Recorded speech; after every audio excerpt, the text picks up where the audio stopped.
Olá, alunos, tudo bem? Aqui quem fala é a professora Elisângela. Hoje estarei dando continuidade, ao conteúdo da época medieval, e essa daqui é a parte 2 do vídeo, ok? Bora aqui então falar sobre alguns assuntos que estaremos citando hoje, tá? Estaremos falando sobre a heresia, Inquisição, ordens religiosas, ordem de cavalaria, cisma do Ocidente e as cruzadas. Então, bora lá. Gente, primeiramente, o que seria, heresia e o que seriam os hereges? Heresias seriam atos contra a Igreja Católica, né? Então a Igreja Católica tinha seus dogmas. Se você se virasse contra a Igreja, esse ato era chamado de heresia. E quem cometia esse ato, nesse caso, seria chamado de herege, tá? Durante o período da Idade Média, uma das maiores heresias que ocorreu foram dos albigenses, tá? Quem foram esses albigenses? Albigenses era uma população que vivia na região de Albi, na França, tá bom? No sul da França. E eles tinham uma crença religiosa um pouco diferente da católica, tá? Primeiramente, eles acreditavam em dois deuses, tá? Então, nesse caso, seria uma religião dualista. Eles acreditavam no Deus do bem, um Deus no mal. Eles também acreditavam que Cristo era apenas um anjo de Deus, tá? Que ele veio como principal objetivo de libertar as almas prisioneiras. Além disso, eles também acreditavam que a alma de um homem ele poderia desencarnar e ser encarnado no corpo de um animal. Por esse motivo, eles não consumiam carne, tá bom? Além disso, eles também tinham sacerdotes que eram chamados de perfeitos, de puros. E por esse motivo, o nome vem do grego chamado de cátaro. E por esse motivo vocês podem ver que essa cruzada ela pode ser chamada contra os albigenses ou contra os cátaros, tá bom? Pode ter essas duas nomenclaturas aí. E o que esses sacerdotes eles poderiam fazer por essa população? Eles davam algo que era de extrema importância, que era chamado consolo. O que seria o consolo? É mais ou menos o que a Igreja Católica chama de extrema-unção, que é quando a pessoa ela já tá para morrer, ela pede a remissão de todos os seus pecados, tá bom? E aí, a partir desse momento, aquela pessoa que é considerada pura, ele pega e retira os pecados daquela pessoa e aquela pessoa, ela pode ascender ao reino do céu, tá? Claro que a Igreja Católica ela vai ficar totalmente contra isso daí, porque para ela tem várias heresias, né? Como assim Cristo é apenas um anjo? Como assim um cara chamado de puro pode dar, o consolo, a extrema-unção? Como assim esses caras acreditam em encarnação? Como assim, gente, ter dois deuses, sendo que a gente é uma religião monoteísta? Então, a Igreja Católica ela vai ser totalmente contra isso daí, tá bom? Até que vai vir o Papa Inocêncio III e ele vai acabar empreendendo uma cruzada contra o povo albigense, tá bom? Essa guerra durou entre o ano de 1209 até o ano de 1226, ela teve no total 17 anos. E só para resumir aí, gente, essa cruzada fez um massacre com o povo de albigenses, tá? Com o povo de Albi. Eu peguei essa imagem aqui até para vocês verem como eles foram pegos totalmente de surpresa e desprevenidos, né? Enquanto vieram aqui os cavaleiros, totalmente armados, literalmente com a principal função de massacrar essa população aqui. E foram o que eles conseguiram fazer, tá bom? A partir desse momento, o que a Igreja Católica criou, A Santa Inquisição. A Santa Inquisição, ela tinha como principal objetivo averiguar as crenças das pessoas e, além de averiguar, ela poderia também encarcerar, julgar e matar essas pessoas, tá bom? E, gente, depois eu monto pra vocês uma videoaula falando só sobre as torturas do período da Idade Média. Mas esses caras, eles faziam muita tortura antes da pessoa ela confessar os seus ditos pecados, tá bom? Claro que a Igreja Católica diz que se caso as pessoas elas se arrependessem literalmente dos seus pecados, elas seriam presas, tá? E a partir desse momento, se elas continuassem cometendo os mesmos pecados, elas seriam chamadas de relapsa, e aí a partir desse momento, aí sim elas poderiam ser queimadas, tá? Mas a gente sabe que a história é um pouquinho diferente, do que a igreja ela quer passar pra gente aí, ok? A partir desse momento, o que vai acabar ocorrendo aí no período da Idade Média? Gente, vai surgir muitas ordens mendicantes, tá bom? que tinha como principal objetivo fazer o quê? Se abdicar de bens materiais e pregar a palavra de Cristo, tá? Entre essas duas ordens mendicantes aí, mais importantes, tem a dos franciscanos e a dos dominicanos. A dos franciscanos, eles tinham como principal objetivo acabar o desejo, né, de acumular riquezas, sendo que a própria história de São Francisco, se vocês procurarem na internet, depois eu vou deixar o nome de um vídeo aqui no link da descrição para vocês, tá? Que conta a história dele. E ele era uma pessoa, assim, totalmente, vamos dizer assim, muito bem de vida. E ele abriu mão de tudo disso daí simplesmente para poder se dedicar à vida a Deus, tá? No caso dos dominicanos, eles tinham como principal objetivo restaurar a fé, que era principalmente ameaçada pelas heresias, que nem a gente acabou aí de ver, né, sobre a Cruzada dos Albigenses, ok? E a Igreja Católica, o que ela estava fazendo aí em contrapartida? Ela vai acabar criando o que a gente chama de ordens de cavalarias, tá bom? Temos aqui as 5 ordens de cavalarias, mas eu vou destacar aqui 3 que são as principais. Temos aqui, né, os hospitalários, os templários e temos os teutônicos, tá bom? Tem uma série na Netflix, olha eu fazendo merchandising aí, chamada Os Templários, que fala bastante, né, sobre essa ordem de cavalaria, e também já vai emendar o que eu vou estar falando para vocês aqui a seguir, né, que seria o cisma do Ocidente, ok? Então temos aqui, né, a ordem de cavalaria. Vamos aqui então falar sobre o cisma do Ocidente. Gente, o que vai ser o cisma do Ocidente? Vai ser um conflito entre o Felipe IV Belo, que era o rei da França, e o Bonifácio VIII. Qual vai ser o principal motivo da briga desses dois aí? Bonifácio VIII vai acabar criando um bispado na região da França sem a ordem do rei. A partir desse momento vai ter uma briga muito grande, né, entre esses dois personagens, até que o próprio Papa vai acabar excomungando o rei. E aí, a partir desse momento, vai aparecer um personagem, né, que era o braço direito, que era o conselheiro do rei, chamado Nogaret. Ele vai acabar tentar, vamos dizer assim, amedrontar o Papa para fazer com que o Papa ele volte atrás na sua excomunhão e acabe, né, fazendo com que o rei, novamente, ele tenha toda a sua autonomia, né? Até porque quando o Bonifácio VIII, ele deu a excomunhão, né, para o Felipe IV Belo, ele acabou falando que o povo francês, eles estavam liberados de qualquer obediência ao rei. Então, imagine durante aquele período, eu vou preferir obedecer ao rei ou vou preferir obedecer ao Papa? Com certeza o Papa, tá bom? Gente, só para vocês terem uma ideia, Nogaret ele vai partir para a Itália em busca do Papa. A partir desse momento ele vai reunir tropas e também ele vai acabar saqueando algumas casas dos parentes e amigos do Papa. Resultado, ele vai acabar conseguindo, né, pegar o Papa e vai prender o Papa. Só que 2 dias depois, a população vai ficar sabendo disso daí e vai acabar se revoltando contra Nogaret. E ele, com medo, né, da rebelião popular, vai acabar fugindo. Claro que 1 mês depois de todo esse episódio, o Papa ele vai acabar morrendo, e isso vai acabar trazendo uma vitória para o Felipe IV Belo, até porque o próximo Papa que assumiu, que foi o Bento XI, né, para tentar conciliar aí a briga que está ocorrendo, vai tirar a excomunhão do Felipe o Belo. Claro que o Felipe IV Belo ele vai pedir para que o Papa também retire, né, a excomunhão do Nogaret, coisa que o Bento XI vai dizer que não. E aí, né, algumas fofocas da história dizem que Nogaret vai acabar matando, né, esse Papa aí envenenado. Claro que o Felipe IV Belo ele vai acabar se aproveitando disso daí e vai fazer se eleger, né, o arcebispo, que vai receber o nome de Clemente V, que vai ser o novo Papa da Igreja Católica. E aí, a partir desse momento, o Felipe IV Belo ele vai acabar estabelecendo que a nova sede do papado não vai ser em Roma, mas sim na cidade de Avignon, né? Que no caso seria na França. A partir desse momento, né, Clemente V ele vai acabar absolvendo Nogaret, dizendo que a excomunhão vai ser retirada.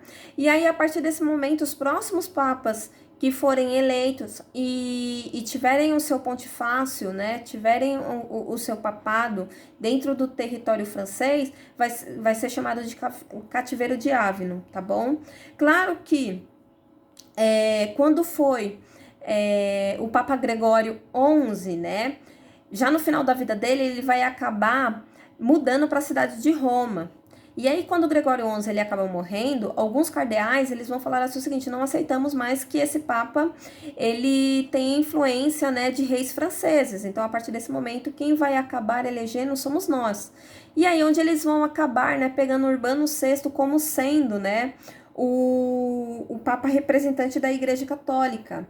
Mas claro que vai acabar tendo uma confusão, porque o povo francês vai acabar não reconhecendo o Papa Urbano VI como sendo o seu Papa.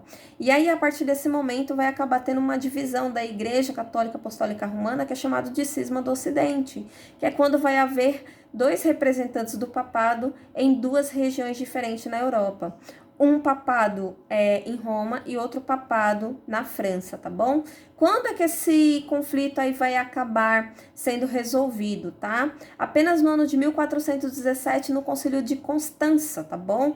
Que com a eleição do Papa Martinho V, ele vai acabar, né, retirando essa dualidade, né, de dois papas, de dois papados, e aí a partir desse momento vai ficar acertado que só haveria um papa e haveria um papado que ficaria na cidade de Roma, tá bom? E isso permanece até os dias atuais.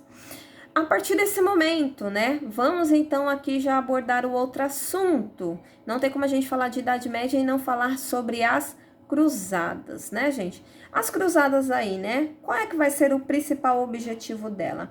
Literalmente, era com a finalidade de resgatar Jerusalém e o Santo Sepulcro, que estava nas mãos dos turcos. Claro que, hoje a gente estudando mais a fundo, a gente sabe que tinha esse objetivo, mas tinha outros por trás aí também. Entre esses outros objetivos, também tinha-se rotas comerciais, né? Então tinha uma questão muito mais financeira e com principal característica mesmo de literalmente você conseguir ganhar dinheiro, né? Até porque a gente sabe que aqueles senhores feudais, que nem eu já comentei para vocês no outro vídeo, eles tinham essa necessidade literalmente de ter constante dinheiro, tá bom? Até porque a gente sabe que no período da Idade Média, por eles serem autossuficientes, eles não iam fazer tanto empreendimento sem qualquer tipo de ganho. Então a gente sabe que as cruzadas hoje, elas tinham também outras características aí também, tá? Como foi que ocorreu, né, o motivo da primeira cruzada? Ela vai acabar ocorrendo no ano de 1076, quando o imperador bizantino Miguel VII, tá bom, gente? Ele vai acabar pedindo socorro para o Gregório VII, por um único motivo, né? Território que lhe pertencia acabou caindo na mão dos turcos. E entre esses territórios estava quem? Jerusalém, tá bom? Lembrando que os árabes, que eu já falei em outro vídeo para vocês, eles respeitavam, tá bom? A Cidade Santa, e eles aceitavam que os católicos pudessem fazer peregrinações, mas os turcos já não aceitaram isso daí. E aí, a partir desse momento, acabou-se tendo esse conflito, tá bom? Entre os turcos e a Igreja Católica Apostólica Romana. Então, bora lá então falar sobre as cruzadas, gente? Que nem vocês conseguem observar aqui, né, no mapa, eu deixei para vocês bastante em destaque. Tivemos no total aí de 8 cruzadas, tá bom? Além dessas 8 oficiais que a Igreja Católica ela reconhece, tivemos mais 2 aí que a Igreja Católica ela não reconhece como sendo oficiais. Temos aí também as Cruzadas dos Mendigos, que foi liderada por Pedro Eremita, e também tivemos a Cruzada das Crianças, tá bom? Uma coisa que eu quero deixar bem claro para vocês, né, que o principal objetivo era reconquistar a Terra Santa, né, aqui Jerusalém aqui embaixo. Claro que, né, vamos dizer assim, a única cruzada que obteve sucesso só foi a primeira. O restante acabou-se, vamos dizer assim, não cumprindo o seu objetivo, ok? Que nem eu falei para vocês, a primeira cruzada, ela conseguiu, né, pegar a região de Jerusalém, e a partir desse momento, né, a Igreja Católica acabou criando alguns reinados cristãos. A segunda cruzada, ela veio com o principal objetivo, porque os franceses, como eles estavam perdendo alguns territórios, eles acabaram pedindo ajuda ao rei da França, que era o Luís VII nessa época, tá bom? Além disso, quem acabou ajudando também foi o imperador do Sacro Império Romano Germânico, que no caso seria Conrado III. Claro que, mesmo com muitas brigas entre a igreja Católica e os turcos, tá? A maioria dessas terras que a primeira cruzada tinha conquistado, né, acabou sendo destruído e acabou sendo conquistado pelos turcos. Então aqui já começou, né, a derrota da igreja. Vamos aqui então falar sobre a Terceira Cruzada. A Terceira Cruzada ela vai ocorrer principalmente por conta do Sultão Saladino, tá bom? Aqui, essa Terceira Cruzada ela é mais conhecida popularmente como as Cruzadas dos Reis, porque se juntou os 3 maiores reis daquela época, tá bom? Que foi o rei do Sacro Império Romano Germânico, que era o Frederico Barbarroxa. Também temos aí o rei da França, que era o Felipe Augusto, e também tivemos o rei da Inglaterra, que era o famoso rei Ricardo Coração de Leão, tá bom? Lembrando que o Frederico Barbarroxa ele acabou morrendo e o Ricardo e o Felipe, eles apenas conseguiram tomar a região de Acre, tá bom? Mas nesse caso, Jerusalém, que era o principal foco da igreja, né? Quem acabou ficando com esse território foi Saladino. E aí a conquista de Saladino aos reinos cristãos foi cada vez maior. Aí mais uma derrota, tá? Vamos aqui então para a Quarta Cruzada, tá? A Quarta Cruzada, gente, ela tinha como objetivo, né, a gente viu aí, tentar reconquistar a Terra Santa, mas, ela saiu totalmente fora do padrão, gente, foi uma coisa muito louca, porque os cruzados acabaram tomando a região de Constantinopla. Olha que coisa maluca, né? Lembrando que Constantinopla, ela era uma continuidade, né, do Império Romano, só que era do Oriente. E ali o próprio povo de Roma saiu para conquistar Constantinopla.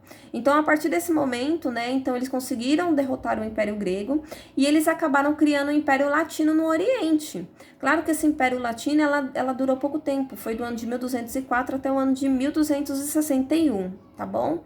A Quinta Cruzada aqui, gente, ela não teve qualquer tipo de característica definida, então assim foi uma coisa bem, vamos dizer assim, sem sentido, tá bom? Temos aqui a Sexta Cruzada, que ela vai ser liderada pelo imperador do Sacro Império Romano Germânico, tá, gente? Porque o Sacro Império Romano Germânico, ele sempre tá na maioria das cruzadas. Isso daí eu estarei falando para vocês, tá, numa próxima aula. O Sacro Império Romano Germânico, ele era como se fosse um dos responsáveis por cuidar do território de Roma, tá? Cuidar da igreja. Por isso que vem esse nome de sacro, que é de sagrado, né? Então, Sacro Império Romano Germânico. Era como se fosse um império dual, né? Como se fossem 2 reinados. Então, por isso que ele sempre vai acabar, né, se envolvendo nas cruzadas aí, né? Mas bora então, dando continuidade à Sexta Cruzada. Ela vai ser liderada pelo imperador do Sacro Império Romano Germânico, Frederico II. Só que o Frederico II, ele fez algo assim que foi extraordinário. Ao invés dele atacar e brigar com os turcos, ele acabou fazendo um acordo de negócio, né? E falando que a população conseguisse ir para Jerusalém e conseguisse fazer comércio e pudesse também fazer as suas peregrinações livremente. Claro que os turcos acabaram aceitando isso daí, tá bom? E acabou tendo até, vamos dizer assim, um pouco de sucesso na Sexta Cruzada. Só que os outros reis, tá, da Europa acabaram não aceitando isso daí, que foi o caso que ocorreu com a Sétima e com a Oitava Cruzada, né, que foi empreendida pelo mesmo personagem, tá bom? Vamos aqui então, a Sétima Cruzada, ela foi liderada por Luís IX, que futuramente ele vai ser chamado de São Luís, ele vai ser, né, considerado um santo da Igreja Católica, tá bom?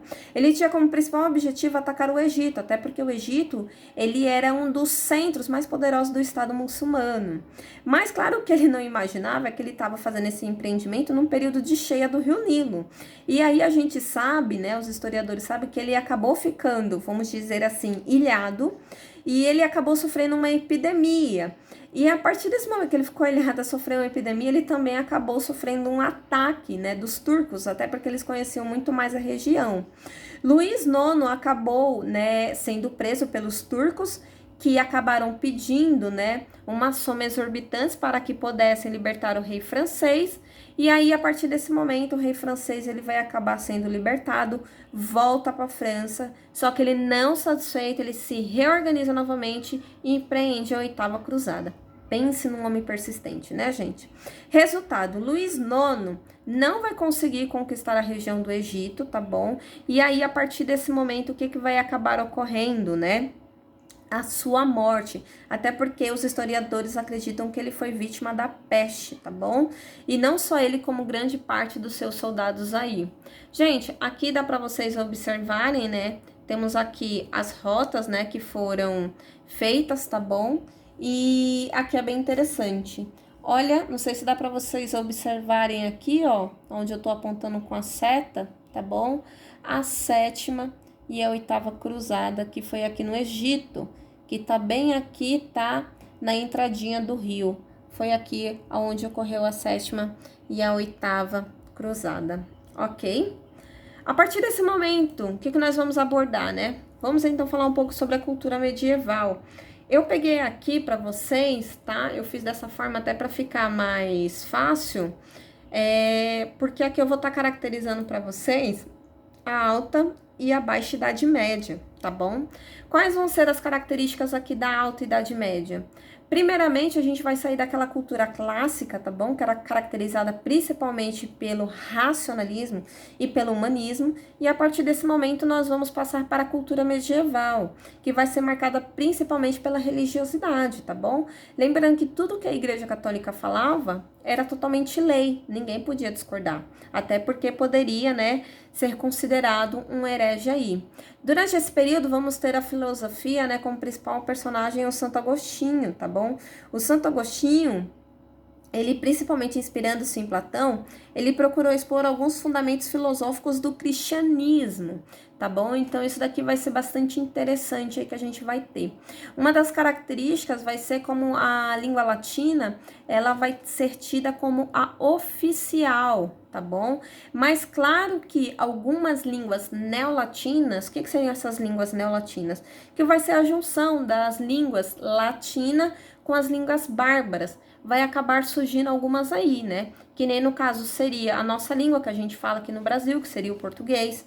Temos aí também a língua espanhol, o próprio francês, né? Lembrando lá que a França, né, foi uma junção entre esses dois reinos, e também o próprio italiano, tá? Hoje, a língua latina, ela ainda é vista como oficial pela Igreja Católica. Eu não sei se vocês já viram a Missa do Galo, mas ela é toda feita em latim, tá bom? Então, ainda em alguns ritos religiosos ainda se utiliza, tá bom? A língua latina. Vamos aqui, então, falar sobre, né, a Baixa Idade Média. Gente, a Baixa Idade Média, eu peguei aqui para vocês a arquitetura, tá bom? Que ela vai ter como principal característica aí. Temos dois tipos de artes. Temos a arte românica e temos a arte gótica, tá bom? Quais são a diferença entre essas duas? É muito simples, gente.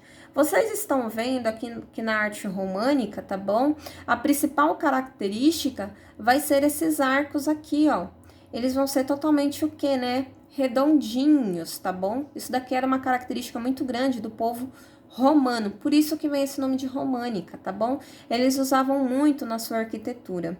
E nos góticos, qual é a diferença? Ela é um pouco mais ovalada, dá para vocês observar que ela tem tipo uma pontinha aqui, ó. Exatamente, essa pontinha é que faz toda a diferença. Então, essa construção aqui seria uma construção gótica, tá bom? Uma arquitetura gótica.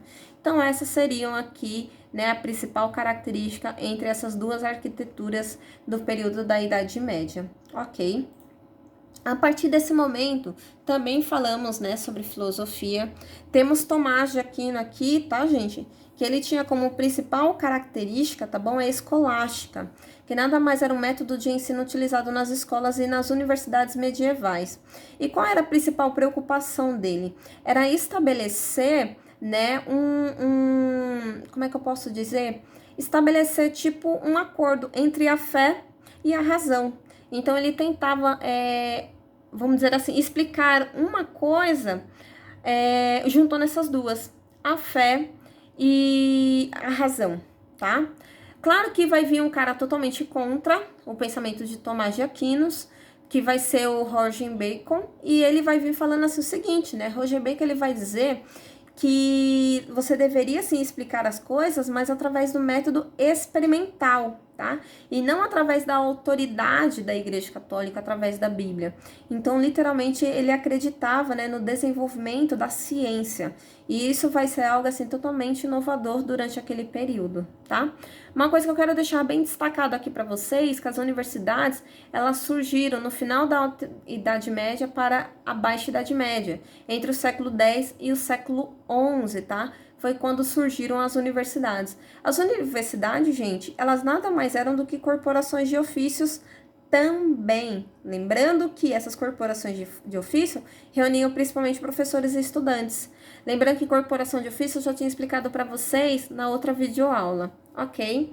Temos aqui na literatura, né? Eu peguei alguns escritos aqui, tá? Que eu acho que todo mundo já ouviu falar, que seria o conto da Tristão e Isolda, do Rei Arthur, do Cavaleiros da Távola Redonda e da Divina Comédia. Mas eu deixei bastante destaque a Divina Comédia, né? Que foi do escritor Dante Alighieri, até porque ele vai ser um dos maiores expoentes, né? Do Renascimento, quando a gente estiver abordando esse assunto, tá bom? E isso daí vai ser algo bastante importante, porque o Dante Alighieri, ele vai ser um dos primeiros a fazer a famosa expressão do humanismo, né? Essa valorização do homem, né? Essa questão de dizer que o homem ele é o ser mais importante, tá bom? Então, assim, eu falo que para mim ele foi né, o maior expoente aí, né, desse período, tá bom? E temos aqui por último, né, na parte aqui das artes plásticas, né, o Giotto. Ele fez esse quadro aqui, que é muito famoso, que eu acho que todo mundo já deve ter visto, que é a Lamentação de Cristo, tá bom? E ele também vai ser um dos expoentes aí do Renascimento, tá? E ele vai fazer aqui uma abordagem bem bacana aqui nesse quadro, tá bom? Simplesmente vai mostrar aqui Jesus Cristo com uma característica muito mais humanizada, né? Algo que no período da Idade Média, isso daqui era totalmente, vamos dizer assim, inviável. Até porque Cristo, gente, por ele ser, vamos dizer assim, o Filho de Deus, ele era visto como uma figura imponente. E aqui ele mostra literalmente como uma figura um pouco mais fragilizada, né? Até porque ele tá saindo aqui, né, da crucificação. Ok? Gente, só lembrando que eu peguei isso daqui, eu poderia até ter colocado como um assunto bônus, tá? Tinha falado na última videoaula que eu ia falar para vocês sobre os títulos nobiliárquicos, né? Que eu ia colocar a ordem para vocês. Que esses títulos nobiliárquicos nada mais eram do que, né? Os títulos que os senhores feudais eles tinham. Então temos aqui, né? A alta nobreza, tá bom? Que seriam esses 4 primeiros. E esses 5 últimos aqui seriam, né, o que a gente vai chamar de senhores feudais. Então, duque, marquês, conde, visconde, barão. Mas qual a diferença de um título para o outro? Quanto maior a terra, maior a importância do título, tá bom? Quem fica aqui por último? Barão, ok? Gente, eu espero que vocês tenham gostado, tá bom? Deixa um like aí no vídeo. Qualquer dúvida, basta fazer nos comentários que eu estarei respondendo para vocês, ok? Uma coisa que eu quero deixar bem claro, terminamos o assunto sobre Idade Média? Não! Iremos abordar sobre mais assuntos sobre o período da Idade Média, mas em outras videoaulas, tá bom? Gente, beijo, beijo, tchau, tchau, até a próxima!